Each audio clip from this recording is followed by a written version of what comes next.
my friend walked down the aisle and said, as I was walking down the aisle, I knew we were going to get a divorce. That's insane. And went through with it anyway. Your husband and baby get lodged into the water. You can only save one, the other will die. Who are you saving? Jesus. And women are like, I could get another husband. No, because that's the difference. Y'all are married. You don't know what it means to be husband and wife. Husband and wife is once in a lifetime. Married, everybody's getting married. That's why divorce is 70 whatever percent that women are initiating, because we're sold a dream. You know why you're not happy? Not you, but women out there. You're not happy because you expect that man to move like a woman. You didn't marry a woman, you married a man. To think that I'm a pick-me because I want to love on my husband. To think that I'm a pick-me because I want to respect my man. Talk your to shit, think Sarah. that you're probably one of those women that say, I don't need a man, and that's probably why you don't have one. She said, I'd rather be a pick me than a skip me. I like where this is going. Now, this comes from B. Simone's podcast. Let's watch the content. And I say this all the time, just for clarity. I'm not speaking to women Generally. right. No. If you want a high value, high earning masculine man, or you want a high value masculine man, there are certain things that will disqualify you from having that man. End of story. It's not even really a discussion. It's like if you're a doctor, you had to go to school to become a doctor. I can't expect this person that's never been to doctor school in his life to perform heart surgery. It's not realistic. But when people, and I feel like that's given me a sense of groundedness almost inside of, no, we could talk about it, because they be calling me every name, girl. And I'm like, Pick me. Oh, You on the man side. but you know what? All these things. You know what's crazy? You're male-centered. Yes, yes, Do you think women are just more uncomfortable with accountability? yes. You imagine trying to insult somebody that they are male-centered. Meanwhile, she's achieved the high-earning man that they wish that they could have achieved. Those women would try to shame women that care about being selected because they know they can't achieve what they want. So instead, they adhere to the robotic programming of man bad, woman good. I'm not male-centered. I'm nuclear family-centered, which requires a woman to respect a man. And honestly, I think most women are dating for ego. They're not dating for partnership in life. They're dating so that they can show their friends at work they've been chosen. They're dating so they can post on Instagram they've been chosen. But as far as actually doing the work where you're happy, where you're excited to do for your partner, In real life, in real outside life of an and in real Instagram time, picture. outside of trips and bags and all that, we are It's in a a joke. prostitution era. It's a joke. We're not even inside of a real partnership era, and it is to the detriment of the family. So if what I say, and I believe we are fully engrossed into a prostitution era right now, a woman will sleep with you because you brought her to dinner. That's insane. It's ridiculous. The bar is so low. And so I feel like I've been saying, if I'm a pick me, you're a skip me. Uh-oh. They skipping you. They ain't even looking in your direction. Come Because on. this is the thing. Any woman that calls another woman a pick me, to think that I'm a pick me because I want to love on my husband, to think that I'm a pick me because I want to respect my man, Talk your to shit, think Sarah. that I'm a pick me because I talk about being mindful of your tone and lowering your volume, to think that I'm a pick me because I'm talking about how to be a woman, a lady, to be feminine. You're a skip me. Because that means you are the antithesis to all of these things. You're probably one of those women that say, I don't need a man. And that's probably why you don't have one. No, I don't say that now. I need my husband. I need my husband. Girl. Where is he at? I need my covering. I need my husband. I need you to even have a baby. Yes. I need a man. I need a leader and a protector. Somebody come and help around this hoe. Well, listen, B. Simone. All right, we can go deep into to your psychology as to why you were still out here single as hell, okay? We've seen you go viral because of your distrust or disdain, rather, of the 9-to-5 man, which is hilarious because you've then gone on and talked about that the gigs and the jobs have slowed down to the impact of the salary, probably less than most 9-to-5 men. He can't have a 9-to-5. What? Why not? You don't want him to have an honest job? I mean, he could be a hustling entrepreneur. So you want him to be you want CEO status? Yes. Okay, he can't So like To be so tone deaf to the dismissal of the average man while complaining, where is my man at, is simply hilarious. Now, as I say that, Sarah's over there cooking, right? Where's my flame broiled? She over there She over there dicing and cutting and flipping. Go ahead, girl. Speak your truth. You heard? Intelligently describing the frustration that most modern men today work through. Let's proceed. Last month, my Facebook page alone generated over $13,000. That number is so ridiculous. Why?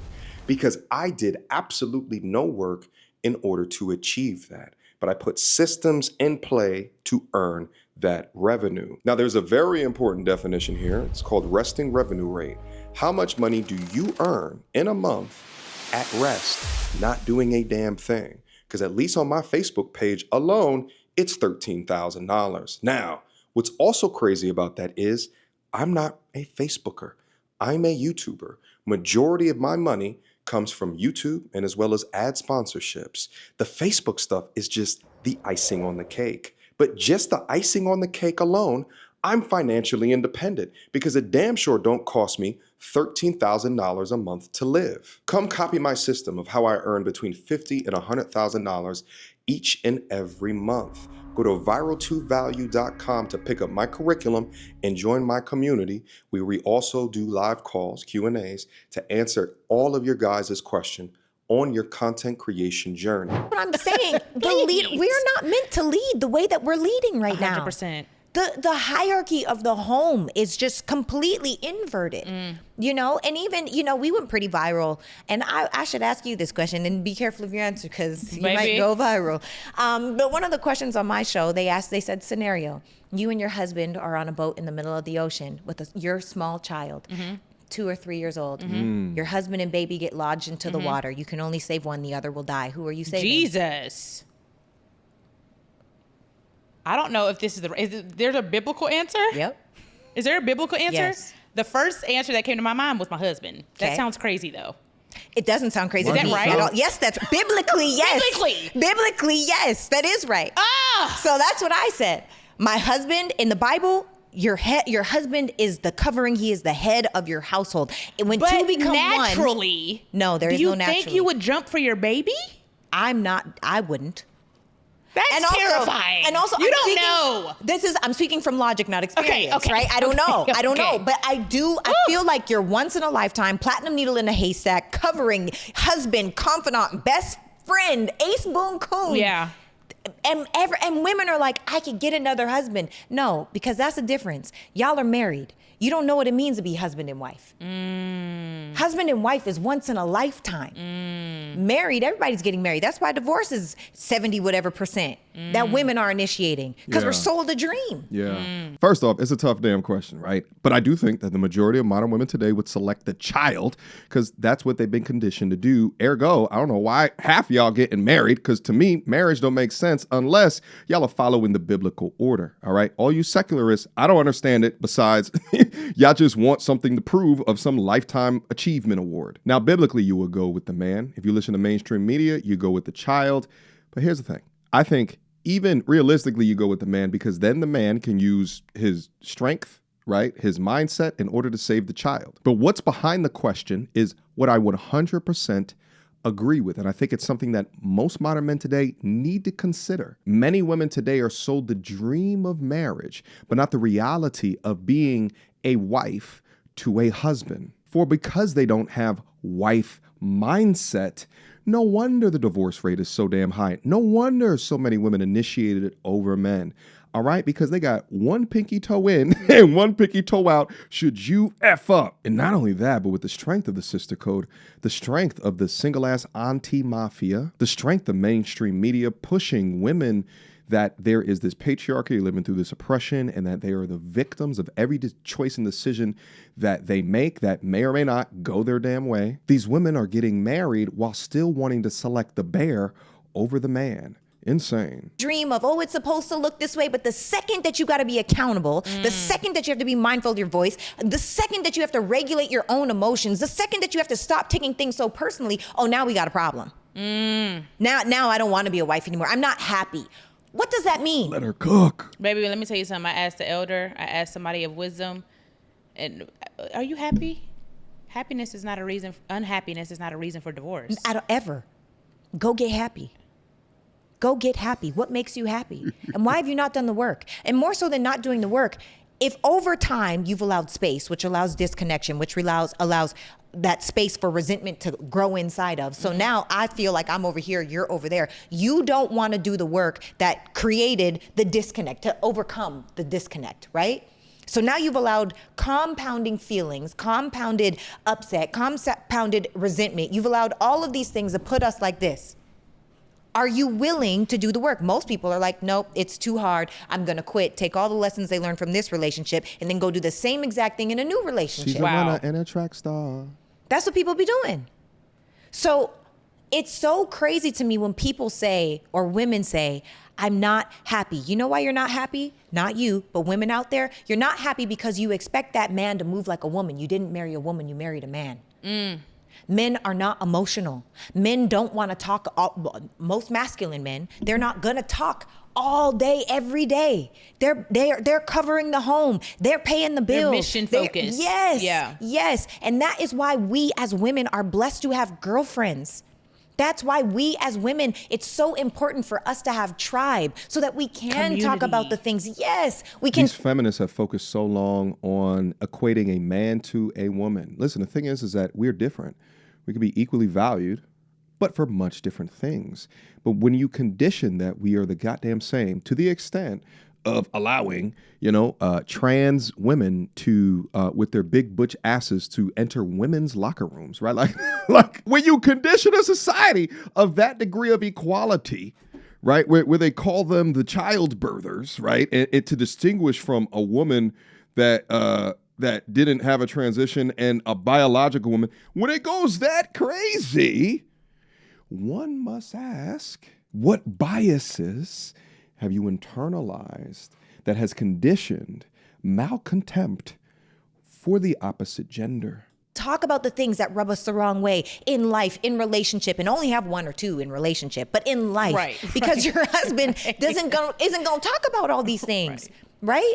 So I, in my mind, I think that a lot of women have a very distorted idea of what it actually means to be a wife and aren't willing to do the work, which is why it's women that are initiating divorce. Men are marrying a woman because he's saying, I'm choosing you and I'm going to stick with you. Women are saying, I'm choosing you, but you need to be who I need you to be. And when you're not that, I'm going to leave you. And you know what's crazy? Those women that she just described are the ones that go viral and have the most traction within the algorithm media of today. Not social media, algorithm media. I'm tired of calling it social media. It's not even that social no more. You don't even see your own friends post no more, but you see what the algorithm thinks that you want to see. So within algorithm media, those are the ones on the other side of the coin. They're getting information and influence from that, not the accountability types. More men know about Sarah than women do. Think about that for a quick second. Why? Because he's holding them accountable. It's statistically proven because you're not happy. Irreconcilable differences. What does that mean? Do the work. So for me, divorce isn't on the table for me at all. The only thing that could make me divorce my husband, because I know who I chose. Now that's the important part, right? You have to choose before a person. you've been to this point. Yes. Yeah. If the only thing, and this isn't who he is, but if Brock started beating me up, but then I'm not divorced, I'm a widow, and I'm serving life in prison. You think I'm joking? I'm not. But then I'm not divorced, I'm a widow. So next question. I'm a widow. And this is, he knows I'm a crazy. I know he's a crazy. I asked him, I said, baby, if you came home with me and I was with another man, what would you do? He was like, murder, suicide. There's no hesitation. So why... And I think a lot of women speak. Whoa. Pause real quick. God damn. You do what, baby? Walk away? Is that not another? Jesus. Why I gotta die? Why I gotta go? Because you's a whore. Right? Like, no, I still would have lived, baby. Life's still good over here. Hold on. Let me pause on the track. I was with you, Sarah, up until that one. That one. That one, I don't know about that one. Nah, baby. I gotta go to Thailand. I catch you in bed, getting your back flipped, twisted, and rearranged. You know what I'm saying? I get it. It would hurt if that's your wife. And this dude's out in the comment section right now that done went through some shit like that. in a relationship, a lot of us have gone through situations like I've been through a situation. I didn't actually see it. I saw messages about the act. Okay, this is like 20 years ago. Nevertheless, though, yeah, I'm Thailand, baby. We out. Like my murder. Hopefully, the young man was just joking. If not, you know what I'm saying? I don't know about that, brother. To this, why so bold about the domestic violence and not the cheating? Good question. I think because, first of all, cheating to me, I think there's a difference between cheating and an agreement. And I think a lot of Big women time. are in a full-blown agreement Yeah. saying that it's cheating. Yeah. Oh. You know that this man is cheating. Damn. You know he's a cheater. Yeah. No, not that he's a cheater. You know that he is cheating on you and you chose to stay. That is an agreement. Stop calling it cheating. Wow. It's different. As opposed to this man is deceptively betraying you behind your back, sneaking around, lying, doing all those different things, right? I didn't choose that person. Come on. I didn't choose that Got person. it. If anyone ever saw my husband out with another woman, I probably was like, well, guess we're polygamous now. I'm not joking. We have had the conversation about it. Our line of communication is so direct and so honest and so transparent. I don't know what it's like to be married for 10 years, 20 years, Right. 30 years. I don't know. I don't know what I'm gonna say. I might be sick of him too. In 2045. Right. Give me a second to get there. Like, and if it's like, okay, I get to have another, and this is the thing, I will never say never to nothing, right? If there is a younger woman that's gonna help with the kids, it's gonna help with the house, it's gonna whatever, and now she's a part of our family, I don't know. Do I see that You for know. me? Stop, Sarah. I don't see that for me. However, is it impossible? I can't say it's impossible. Okay, I get that. Okay. You know- This type of realistic thinking that Sarah is displaying right here is rare, right? Like the idea that you can step outside of all of the marketing, all of the advertisements, and having a conversation with her. She probably also understands that like monogamy is, a tool of first world capitalistic societies. It is put in place to help push GDP because most of our history, we've been polygamist. Our forefathers, go look at Africa.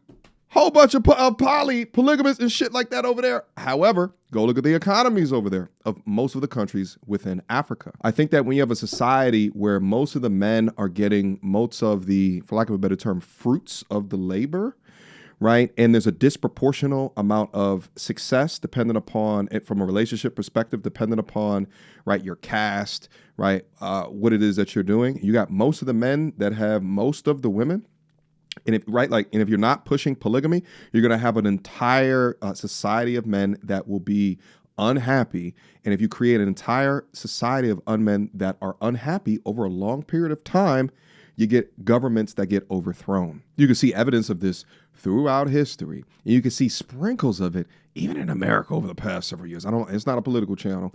We don't need to go there. Anyway, a future fortuitous situation due to the introduction of another female support system, depending upon what they got within their life. That to me is logic speaking, okay? Why unhappy ourselves for forever? Now, I will also say she speaks from the perspective of being with someone that is high value. In the way that high value, resource abundant men move, or even marriages move, is a lot different than the majority of us. Let's go. You know what I mean? Like, right You're like, now, I can't say it's it ain't impossible when happening. I'm 56. Right, I can't. I don't know what I'm gonna say. That's still young. Let that young hoe help. Right, yes, period. But 56 is still too young. I feel like when I'm like 66, and she like, You said because at 56 I'm still gonna be When looking that- like Halle Berry. period. When that 55 is my menopause prime. hit, I know that's right. The older I get, I'm like, I cannot wait. It Yes. just gets better and better and better and better Period. and better and better. Girl, yes. Yeah. So I feel like I'm just bold across the board. You know what? but I'm just so is my open and we husband. have communication and when we get there, we get there. Yes. I also you have to know your person. This is another thing. Before you walk down my friend walked down the aisle and said, as I was walking down the aisle, I knew we were going to get a divorce that's insane. and went through with it anyway. And I'm not gonna say my friend, somebody I know. Yeah. We're not friends. Yeah. Let me be very clear on these words I'm using. Period. This someone I know. Yeah. When I was walking down the aisle, I knew we were gonna get a divorce. Listen, and I met women too that said, I got married to him knowing how easy it was to divorce him. And when she said this to me, I was thinking to myself, damn, you know, this new age is treating marriage like it's just like boyfriend and girlfriend. And you got the bouquet, you got the hair, you got the makeup, you got the church full, you got 200 guests, you got. What would you do? I wouldn't do it. I wouldn't do it. Yeah. My conviction is so, I couldn't do it. Me too. Oh God. I couldn't. I'll be like, everybody day finna be ruined. And this is Yeah. gonna be the hard. And you know how I know I wouldn't? Because I've made those decisions before. Yeah. What does that mean? Say that in a different way. I've done it before. Yeah. Detriment that affects everybody. That I've gotten to the point of, yes. And I get right there and God says no. Yes. And you knew it was a no. Yes. 10 yeses ago, but you ignored it. Yes. And now I'm going to make you feel it. I can't fight that conviction in that moment. I've made those decisions before. So Yeah. I know I would do it in that. Walking down the aisle. Yeah. If I know that this is God and I know, I couldn't do it. Ooh, child. I would ruin everybody's day. I feel you. Including mine. I feel you. Down the I aisle is couldn't do it. incredible. I've been Like, engaged couldn't do it. twice and called it off before. That's right. And I always used to say third time's that's a charm. great. But you know what? The third time I never got engaged. I was married before we got engaged. Yeah. You and Brock? Yeah. Wait, he didn't propose? No, he said. So no, he didn't. He proposed after, like a month, and I didn't even know he was gonna propose. We secretly got married at the courthouse. So y'all, okay, 6 days. Yes. Day 1, y'all talking about marriage. Day 2, 3, 4, 5. Like, what day were you like, we're getting married? Let's get married today. He was like, "What? Okay, so this is how it happened." Costa Rica for my birthday last year, a group of us went to Costa Rica. Okay. And obviously Brock was there. He's one of my closest friends. And honestly, I was dating another guy. So y'all got to date. Sorry Wait, to interrupt what? you, Yeah. but y'all got to date for like 3 years without Yes. sexual intimacy, Yes. which is Yes. because you knew him. Yes. Through and through. That's right. I forgot. That's Oh my beautiful. gosh. Like met this whole man's family. When he called his mom and said, "Mom, I'm getting married," because this was fast, right? We weren't even committed to each other. But 6 days before we got married, he His called mom his said mom. to Sarah. Yes. I knew it. Yes. He's like, and then she was like, "Is she pregnant?" And we both laughed. We were like, no. But we were in Costa Rica.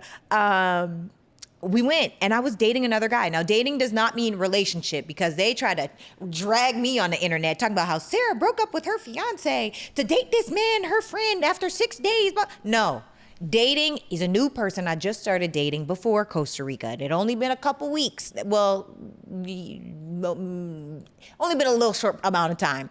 Now, I believe in date them all, don't sleep with any of them.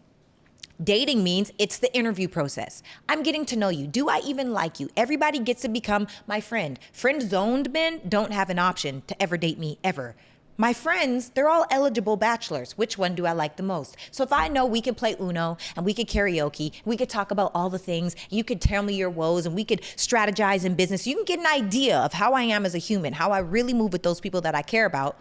You're not in my friend zone. You're just a friend that currently I am not choosing. Okay. Or you are not choosing me. We are not choosing each other. So I was getting to know, dating another person right before Costa Rica. But it messed me up when I went to Costa Rica You know what's because interesting about what she just said? And here's the thing. I can criticize this, and at the end of the day, you know, modern dating is a lot different than what it was previously. Anyway, when we talk about orbits, friends in their friends that women might have that circle their orbit, this is what they think. In her mind, there's certain friends that are completely friend zoned and probably unbeknownst to the guy. And then there's friends that are eligible bachelors that she's just kind of moving in a way to say, I'm here. And maybe it's not like a forcibly I'm here, but it's like, if you try to come at me, we gonna try to see what this is. Ergo, the point of position around friends. And if I remember correctly, the first time that they were talking about friends, the person that she's married to says, well, she can keep all of the friends that she has. My thing is that, well, as a man, how do you know what she in her mind has divided between actual friends, the ones that are still open, or the friend zone? Just keep that in mind. But this timeline is, in fact, odd as shit. You're on a date. You're probably sleeping in the same bed as another guy. Y'all get out of this, and it sounds like a couple of days later they got married, unless I'm hearing this incorrectly. But let's keep listening. me and Brock synced like we had never synced before. So much so that I was like, what are we going to do when we get back? Like, what do we do? And he's like, I don't know. So we got back July 5th. From July 5th to August 12th, he was like, still had his little roster, juggling people, talking to girls. I'm still going out with the guy I was just going out with, getting to know, going to the movies, having conversations, talking, doing all the things, playing card games, talk, et cetera, et cetera. And August 12th, he told me, you need to get rid of that dude. And I said, first of all, I'm not getting rid of nothing. I'm not letting go of a man that's marriage-minded to be your girlfriend, because we had had this conversation before. The reason why Brock and I had never committed to each other before is because he was just seeing how stuff was going. I want to be married. I want to be a wife. I want a husband. I want a covenant under God. Do you hear me? Like, I don't want to be a situationship. There's nothing attractive about that. So he was like, all right, well, you need to get rid of him. I said, well, if I'm going to get rid of anybody, you need to get rid of all your girls too. So he was like, okay. So the next day, I let go of the other guy. And he let go of his girls. So now we're having conversations. August 18th, we got married. He said, he called my dad. He asked my dad for permission, and we went to the courthouse and we got married. September 8th is when he proposed to me, when I didn't even know that was going to happen. We planned a trip to go back to my hometown. And you know what? Let me pause it right here, because I think I've heard components of this story before, and this is another reason that I want to do this video. Listening to her articulate all of this make me like, there is no perfect story, okay? This ain't gonna be the fairy tales. This ain't gonna be the movies. And I think that the knowing friend zone for a couple of years and then dating different people and then up in, was it Costa Rica? And then they connected while she was still dating the other guy, right? Like, so the guy, damn, I feel bad for my brother. He thought he was goddamn in there. He said, listen, baby girl, I am marriage minded. I'm treating you good. Meanwhile, she's had this friend that's been orbiting for years now. And you know what I'm saying? And maybe it's also in accordance to the platform. You know, maybe it was a degree of a business decision as well that can kind of help spur the career for it. I don't know. I'm postulating at this point. Nevertheless, though, everything that she's describing is why dating amongst men and women, everyone got one toe in the water and one whole foot out the water, because everybody, especially down in the Atlanta area, from what I've seen, it's the short-term dating capital of the world. Nobody trusts nobody. Everybody is scared of commitment. And I'm not, me too. me too, especially as I see some of the hyenas down here. Like, I'll be looking at that on my text sometime like, damn, baby girl, you cold. Shit, I have feelings too. I'm partly playing, but I'm also not, okay? There's some real savages down here that's been conditioned by the incredible dating landscape, thus conditioned by this sort of cyclical cycle of bad relationships ever since post-segregation Jim Crow, you know, when we had some of the highest marriage rates amongst any other race, and now we have the highest divorce rate, right? Like the worst marriage rates, right? Like, and it just goes to show that there's something happening, something brewing in the water. But I will also say this is a lot different than, I don't know if it's a lot different, but it is different than like that young lady we just went over a couple of days ago who has like a rotation of 4. She calls them all pastor boys. But when you listen to her speak, you could tell that it's a damn circus. I have a rotation of approximately 4 men, 4 young men of God at that. That don't make it better. And that being said, like, I might have relations with 1 or 1.5 at a time. By a half, I mean like I might fuck.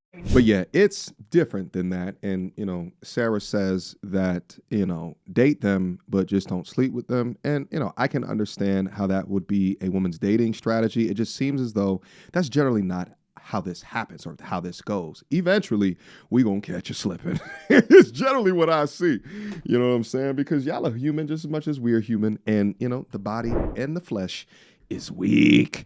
Anyway, I think that this is a fantastic stopping point at this particular junction. If you guys want to hear more, I'll leave a link to this down in the description box down below. It was like a 2-hour podcast.